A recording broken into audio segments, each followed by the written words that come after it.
বুঝা ভারত চইলা।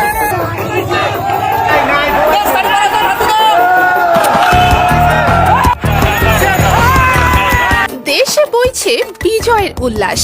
এই বাঁধ ভাঙা উল্লাসে মেতেছেন সাধারণ জনগণ। সংসদ ভবন থেকে গণভবন, উল্লাসে মেতে উঠেছে সাধারণ জনগণ।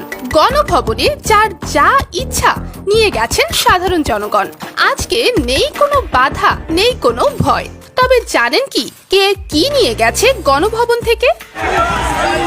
এই সময় সাধারণ জনগণ গণভবনে প্রবেশ করে গণভবনের ব্যবহৃত জিনিসপত্র নিয়ে বেরিয়ে আসতে দেখা যায়। কেউ খুলে নিয়ে গেছেন ফ্যান, এসি, কেউ বা নিয়ে গেছেন টিভি। অনেকেই ব্যবহৃত শাড়ি নিয়ে গেছেন তার ব্যবহৃত অনেক কসমেটিক্স ও অলংকারও। কেউ বা খুঁজে নিয়ে গেছেন সুটকেস, যার আনুমানিক মূল্য 60,000 টাকার কাছাকাছি।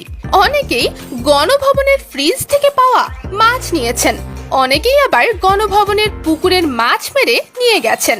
অনেকেই সাঁতার দিয়েছেন সেই পুকুরে ও সুইমিং পুলে। আপনাদের ভবন আপনারা দেখেন।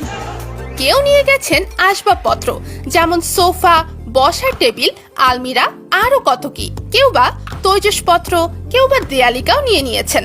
কয়েকজনকে দেখা গেছে বাধাই করা চিত্রকর্ম ও ক্যানভাস নিয়ে যেতে।